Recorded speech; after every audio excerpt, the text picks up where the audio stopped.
Firman Tuhan pada malam hari ini terambil dari kitab Mazmur pasal 130. Mazmur 130 ayat pertama sampai ayatnya yang ke-8. Kita akan membacakannya. Nyanyian ziarah. Dari jurang yang dalam aku berseru kepadamu, ya Tuhan. Tuhan, dengarkanlah suaraku. Biarlah telingamu menaruh perhatian kepada suara permohonanku. Jika Engkau, ya Tuhan, mengingat-ingat kesalahan-kesalahan, Tuhan, siapakah yang dapat tahan? Tetapi padamu ada pengampunan, supaya Engkau ditakuti orang. Aku menanti-nantikan Tuhan, jiwaku menanti-nanti, dan aku mengharapkan firman-Nya. Jiwaku mengharapkan Tuhan, lebih daripada pengawal mengharapkan pagi, lebih daripada pengawal mengharapkan pagi. Berharaplah kepada Tuhan, hai Israel, sebab pada Tuhan ada kasih setia, dan Ia banyak kali mengadakan pembebasan. Dialah yang akan membebaskan Israel dari segala kesalahannya. Kita bersyukur untuk pembacaan firman Tuhan. Mari kita bersatu di dalam doa. Bapa Surgawi, terpujilah Engkau sampai selama-lamanya. Kami sangat bersyukur ya Tuhan untuk anugerah-Mu yang begitu besar kepada kami, sehingga kami bisa diampuni dan beroleh hidup yang kekal di dalam nama Tuhan Yesus Kristus. Bapa, kami juga bersyukur untuk pemeliharaan Tuhan, sehingga pada malam hari ini kami bisa kembali bersekutu di dalam doa.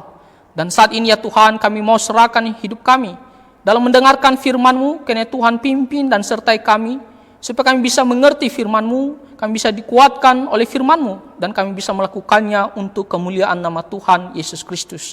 Ampuni segala dosa dan pelanggaran kami. Kami berdoa di dalam nama Tuhan Yesus Kristus. Amin. Mazmur 130 adalah mazmur ziarah atau nyanyian ziarah, yang dimana ketika orang Israel melakukan perjalanan menuju ke Bukit Sion, dan mereka menyanyikan Mazmur 130 ini. Ada yang mengatakan bahwa Mazmur 130 ini adalah Mazmur pertobatan. Tetapi di sini juga kita bisa melihat ketika seseorang berada dalam kesusahan, berada dalam kesulitan besar, dia datang kepada Tuhan Allah. Ketika kita menghadapi masalah-masalah yang begitu sulit bagi kita, ya, dalam kehidupan kita sehari-hari akan ada kesusahan yang dimana membuat kita tidak tahu apa yang harus kita lakukan.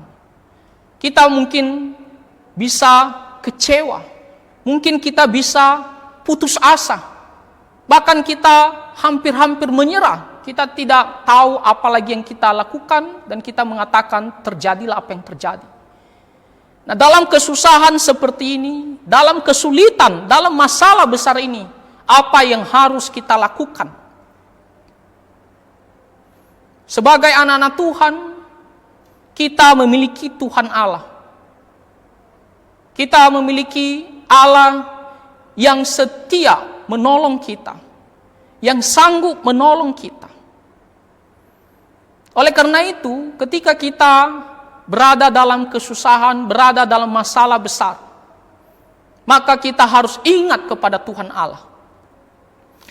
Di sini dikatakan di ayat yang pertama, dari jurang yang dalam aku berseru kepadamu ya Tuhan. Dari jurang, itu adalah suatu tempat yang begitu dalam, yang dimana tidak ada pertolongan. Begitu sulit untuk lepas dari tempat tersebut. Membuat kita hampir-hampir menyerah. Tidak ada pertolongan. Lalu apa yang harus kita lakukan? Biasanya kalau seseorang berada dalam jurang, maka apa yang dilakukannya? Dia akan berteriak. Dia akan berteriak, apakah ada orang di sana? Saya ada di dalam jurang sini. Apakah ada yang mendengarkan saya? Bisakah kamu tolong saya? Jadi dia akan berteriak, meminta tolong kepada orang yang ada di situ. Nah, di sini dikatakan Ketika kita berada dalam kondisi seperti berada dalam jurang, ya karena masalah yang begitu besar, karena penderitaan, karena kesusahan yang begitu besar, maka kita diajarkan yang pertama juga harus berseru kepada Tuhan Allah. Kita harus berdoa kepada Tuhan Allah. Ya. Dalam masalah yang begitu dalam, begitu besar, membuat kita tertekan, tidak tahu apa yang harus kita lakukan. Ingat kita punya Tuhan Allah, dan yang harus kita lakukan adalah berseru kepada Tuhan Allah. Memanggil nama Tuhan Allah untuk menolong kita, untuk melepaskan kita dari masalah yang begitu berat ini, dari kesusahan yang begitu berat ini. Dikatakan di sini, dari jurang yang dalam, aku berseru kepadamu ya Tuhan. Aku berteriak kepadamu Tuhan, aku memanggil namamu, aku datang memohon pertolongan kepada Tuhan. Jadi kita harus berdoa. Ya. Kita harus memanggil Tuhan Allah untuk menolong kita. Jangan kita melupakan Tuhan Allah kita. Dialah penolong kita satu-satunya. Ketika tidak ada harapan ya dari manusia, tidak ada pertolongan, kita sadar bahwa pertolongan kita sesungguhnya itu datang dari Tuhan. Maka kita harus berseru kepada Tuhan Allah. Kita harus memanggil Dia. Dan di ayat yang kedua dikatakan, Tuhan dengarkanlah suaraku. Biarlah telingamu menaruh perhatian kepada suara permohonanku. Dan ketika kita berseru kepada Tuhan, kita harus mengatakan kepada Tuhan Allah, Tuhan, ya, kiranya Engkau memberikan telingamu, menyendengkan telingamu terhadap seruanku ini. Kiranya Tuhan mendengarkan doaku ini. Janganlah Tuhan berdiam diri seperti mengabaikan permohonanku ini. Tuhan, kiranya Engkau berkenan mendengarkan doaku ini. Terhadap apa yang sedang saya rasakan saat ini, saya datang kepada Engkau untuk memohon pertolongan, untuk berdoa kepada Engkau. Maka doaku yang akan saya naikkan kepada Tuhan, kiranya Engkau memperhatikannya, kiranya Engkau mendengarkannya. Jadi itu suatu tanda bahwa kita sungguh-sungguh memohon pertolongan Tuhan. Bagaikan kalau kita meminta bantuan kepada seseorang, kita bisa saja pegang tangannya lalu kita mengatakan, tolonglah saya, ya, bantu saya. Jangan hiraukan saya begitu saja. Tolonglah saya. Demikian juga ketika kita mengatakan kepada Tuhan, Tuhan, berikanlah telingamu, sendengkanlah telingamu terhadap permohonanku ini. Itu bukti bahwa kita sungguh-sungguh memohon pertolongan Tuhan. Jadi langkah pertama adalah datang berseru kepada Tuhan. Dan kita meminta kepada Tuhan supaya dengan belas kasihannya Dia mau mendengarkan doa kita. Lalu yang kedua yang harus kita lakukan adalah dikatakan di sini, jika Engkau ya Tuhan mengingat-ingat kesalahan-kesalahan Tuhan, siapakah yang dapat tahan? Yang kedua yang harus kita lakukan adalah merendahkan diri kepada Tuhan. Kita harus menyatakan diri kepada Tuhan bahwa kita ini bukanlah orang benar. Bukanlah kita layak di hadapan Tuhan. Kita adalah orang yang bersalah, orang yang berdosa di hadapan Tuhan.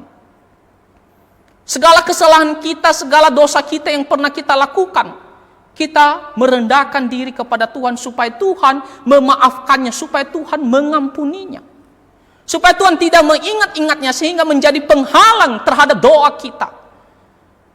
Supaya Tuhan tidak menolak permohonan kita, maka kita datang kepada Tuhan supaya Tuhan memaafkan segala dosa-dosa kita. Mengampuni terlebih dahulu segala kejahatan kita. Melupakan segala kesalahan kita kepada Tuhan. Tentunya kita memohon belas kasihannya. Terlebih kalau kita berada dalam masalah atau berada dalam kesusahan karena diakibatkan dosa kita. Kalau kita menghadapi suatu masalah atau menghadapi suatu kesusahan karena dosa kita, maka kita harus cepat-cepat datang mengakui dosa kita itu kepada Tuhan. Ya. Contohnya, kita suatu hari memiliki penyakit paru-paru.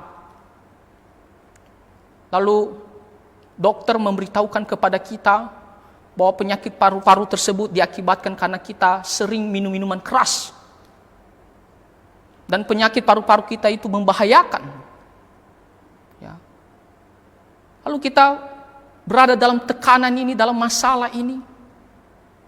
Maka kita harus sadar terlebih dahulu bahwa kita berada dalam masalah itu karena dosa kita. Karena kesalahan kita. Maka kita harus merendahkan diri kepada Tuhan. Tuhan, ampuni dosa saya. Ya, Tuhan, ampuni kesalahan saya. Saya mengakui bahwa saya telah berdosa kepada Engkau. Jadi dalam berseru kepada Tuhan, dalam berdoa kepada Tuhan, kita harus merendahkan diri kepadanya. Kita harus menyatakan bahwa diri kita ini tidak layak di hadapan Tuhan. Kita adalah orang bersalah, berdosa. Apalagi kalau kita berada dalam masalah karena diakibatkan dosa kita. Kita harus cepat-cepat mengakui dosa kita. Karena Tuhan tidak akan mendengarkan permohonan kita kalau kita tidak mengakui, ya, meminta ampun kepada Tuhan atas segala dosa-dosa kita. Nabi Yesaya mengatakan kepada orang Israel, yang menjadi penghalang antara kamu dengan Tuhan Allah, yaitu segala dosa kamu, segala kejahatan kamu. Itu berarti bahwa dosa sangat-sangat berefek terhadap setiap permohonan kita. Kalau kita tidak bereskan dosa kita, kalau kita tidak meminta ampun kepada Tuhan, bertobat, maka kita akan sulit mendapatkan pertolongan daripada Tuhan.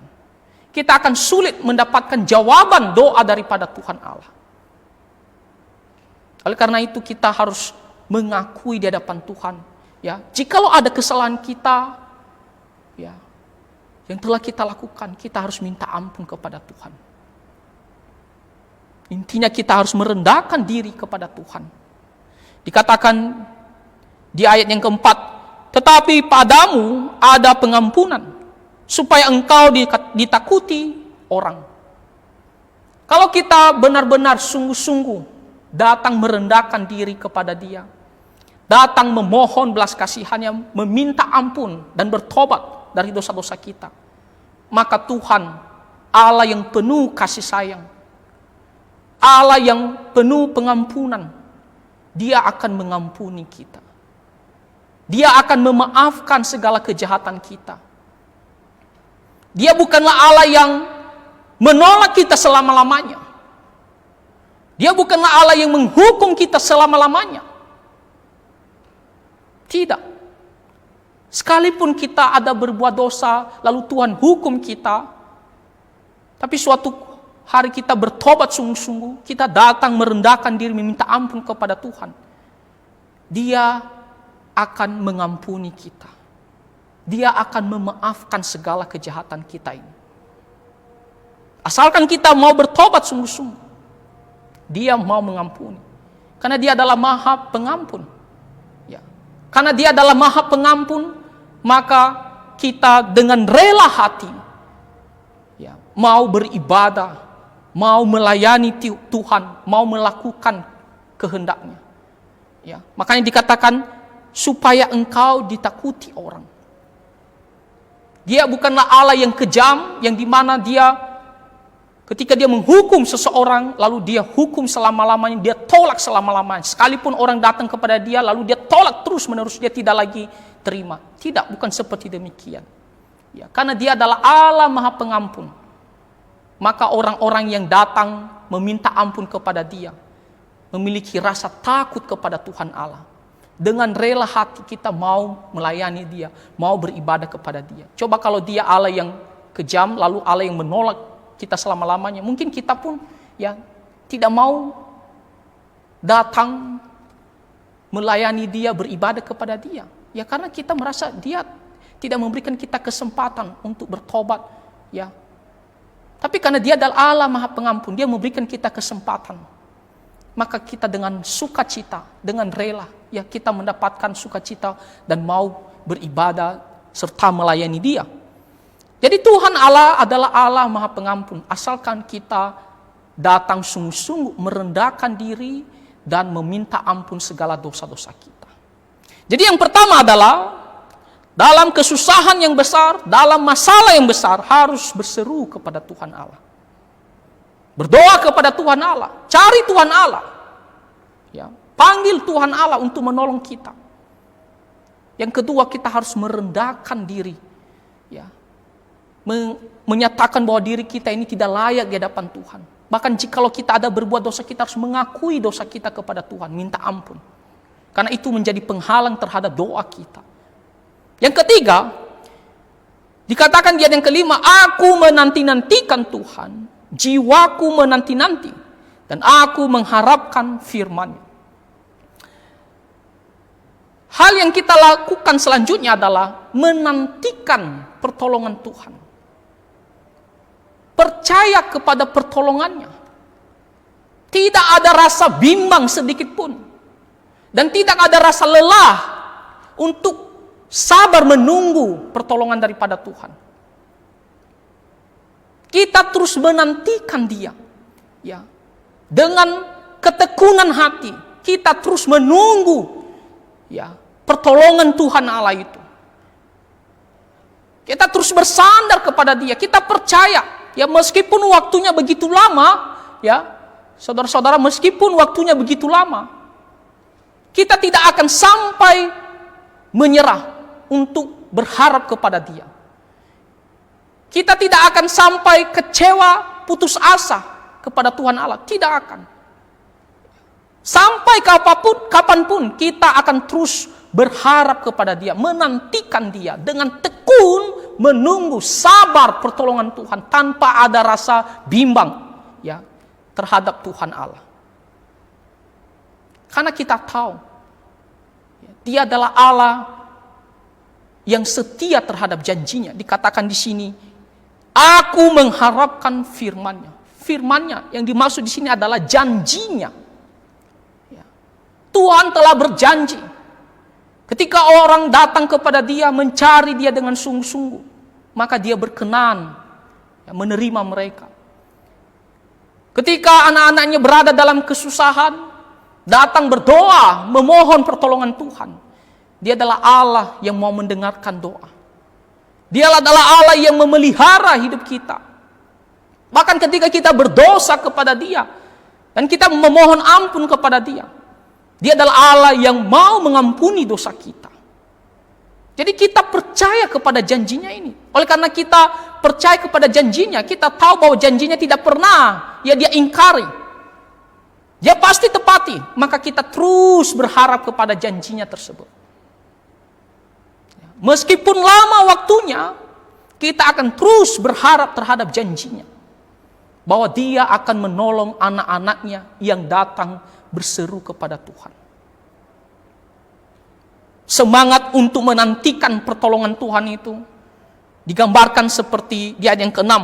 Jiwaku mengharapkan Tuhan lebih daripada pengawal mengharapkan pagi. Lebih daripada pengawal mengharapkan pagi. Digambarkan seperti seorang pengawal yang mengharapkan pagi. Dan dikatakan di sini melebihi daripada itu. Nah, para pengawal tembok kota pada malam hari, ya mereka harus berjaga-jaga, ya mereka harus berhati-hati, melihat keadaan, ya jangan sampai ada musuh yang menyerang, ya jangan sampai ada binatang buas yang datang masuk ke dalam kota, jangan sampai ada bencana alam, ya. Karena kalau sampai datang, ya tanpa dilihat sebelumnya, tanpa diperhatikan sebelumnya, maka akan membuat kota itu ya gampang ya hancur. Tapi kalau mereka berjaga-jaga, setidaknya mengantisipasi atau setidaknya menghindari masalah. Maka mereka ditugaskan untuk mengawal, untuk menjaga pada malam itu, menjaga tembok kota dengan sungguh-sungguh, ya, dengan hati-hati, dengan siap. Tak boleh, ya, tak boleh ngantuk, tak boleh tidur. Mereka harus tetap terjaga. Dan tentunya ketika mereka berjaga pada malam itu, mereka sangat mengharapkan pagi hari. Kenapa? Karena ketika mereka sudah sampai di pagi hari, tentunya akan memberikan kelegaan bagi mereka. Setidaknya, wah, kita sudah melewati ya waktu-waktu yang begitu sulit, yang dimana kita tetap terjaga, harus siap. Tapi ketika selesai ada pagi hari, maka sudah selesai tugas mereka, maka ada kelegaan. Ya. Jadi tentunya mereka mengharapkan kapan ya pagi hari itu datang, kapan pagi hari datang, supaya kelegaan itu bisa ada, ya selesai dari tugas ini pada malam ini, ya tidak ada masalah. Seperti saya berikan kesaksian ya, kita sekarang kan ibadah online. Di awal-awal waktu kita ibadah online, kita punya kesulitan sekali ya terhadap peralatan, terhadap live streaming kita. Dan jujur saya sendiri ketika ya memulai ibadah ataupun persekutuan doa, waduh saya begitu takut. Ya, saya tak bisa tenang. Ya. Saya berdoa kepada Tuhan, Tuhan tolong. Sepanjang live saya tak bisa tenang. Yang dalam pikiran saya, kapan bisa selesai firman Tuhan ya? Kapan bisa selesai ya ibadah biar saya bisa lega. Ya kan? Saya takut jangan sampai nanti ada masalah. Waduh. Itu akan membuat jemaat tidak bisa beribadah. Jadi ketika memulai ibadah, lalu setelah pimpin pujian, lalu mulai firman Tuhan, lalu saya berharap, ya Tuhan tolong supaya firman Tuhan selesai. Lalu setelah firman Tuhan selesai, saya mulai lega. Lalu saya berdoa lagi Tuhan supaya selesai ibadah, baru saya lega. Jadi saya selalu menantikan supaya semuanya ini bisa selesai tuntas. Nah, demikian juga orang yang menantikan pertolongan Tuhan. Dikatakan di sini, ya dia mengharapkan Tuhan lebih daripada pengawal, yang dimana hatinya menunggu pagi hari supaya bisa mendapatkan kelegaan, supaya bisa melalui tugas yang berat ini. Demikian juga dalam menantikan pertolongan Tuhan. Kita terus menantikan Tuhan, ya dengan kesabaran, ya kita mau mengharapkan ya Tuhan supaya memberikan pertolongan yang kita bisa mendapatkan kelegaan. Kita tidak pernah putus asa. Ya sama seperti orang yang mengharapkan pagi hari. Pagi hari pasti akan terjadi. Ya tidak mungkin gagal, tidak mungkin malam terus, tidak mungkin. Pagi hari pasti terjadi. Tapi kita terus menantikan, ya pengawal menantikan supaya bisa melalui malam hari. Begitu juga pertolongan Tuhan pasti akan datang. Ya, pertolongan Tuhan pasti akan datang. Tapi kita harus terus menantikan, mengharapkan pertolongannya ini. Di ayat yang ke-7 dan ke-8 di sini si pemazmur menutupnya dengan mengatakan, berharaplah kepada Tuhan, hai Israel, sebab pada Tuhan ada kasih setia, dan Ia banyak kali mengadakan pembebasan. Dialah yang akan membebaskan Israel dari segala kesalahannya. Ya, berharaplah kepada Tuhan. Hai orang Israel, hai umat Tuhan, hai semua orang percaya kepada Tuhan Yesus. Ya, kenapa? Karena padanya ada kasih setia. Pada waktunya dia akan melepaskan kita, dia akan membebaskan kita dari kesusahan atau masalah yang besar itu. Nah, jadi apa yang menjadi firman Tuhan bagi kita pada malam hari ini? Ketika kita berada dalam kondisi yang begitu sulit, dalam kesusahan atau dalam masalah yang begitu besar, ya, seperti berada dalam jurang, maka yang harus kita lakukan adalah ingat Tuhan, berseru kepada Tuhan. Panggil nama Tuhan, datang berdoa kepada Tuhan. Yang kedua, kita harus merendahkan diri kepada Tuhan, menyatakan bahwa kita ini adalah orang yang tidak layak di hadapan Tuhan, mengakui segala dosa-dosa kita, supaya Tuhan berkenan mendengarkan doa kita. Dan yang ketiga, kita terus berharap kepada Dia, terus menantikan pertolongannya tanpa rasa lelah, tanpa rasa ya capek, tanpa rasa bimbang kepada Tuhan Allah, terus menantikan pertolongannya. Maka Dia adalah Allah yang penuh kasih setia. Dia akan membebaskan kita pada waktunya sesuai dengan kehendaknya. Kiranya firman Tuhan ini ya bisa menjadi pertolongan bagi kita dalam masa-masa sulit, ya, khususnya dalam masa corona ini. Ya, marilah kita terus berdoa, ya, dan terus menantikan pertolongan Tuhan. Ya, jangan pernah lelah, terus berdoa dan terus berharap kepada pertolongan Tuhan. Ya, sampai kapanpun terus berharap kepada Tuhan. Nah, itu saja firman Tuhan. Tuhan Yesus memberkati kita semua. Mari kita bersatu dalam doa. Bapa Surgawi, kami sangat bersyukur untuk firman-Mu yang mengajarkan kami supaya kami terus datang berseru, berdoa kepada Tuhan di masa-masa sulit. Dan kami terus berharap, bersabar menantikan pertolongan Tuhan. Karena Tuhan, Engkau menguatkan kami melalui firman-Mu, dan supaya Engkau memimpin hidup kami dalam menjalani kehidupan kami sehari-hari. Ampuni segala dosa dan pelanggaran kami. Kami berdoa di dalam nama Tuhan Yesus Kristus. Amin.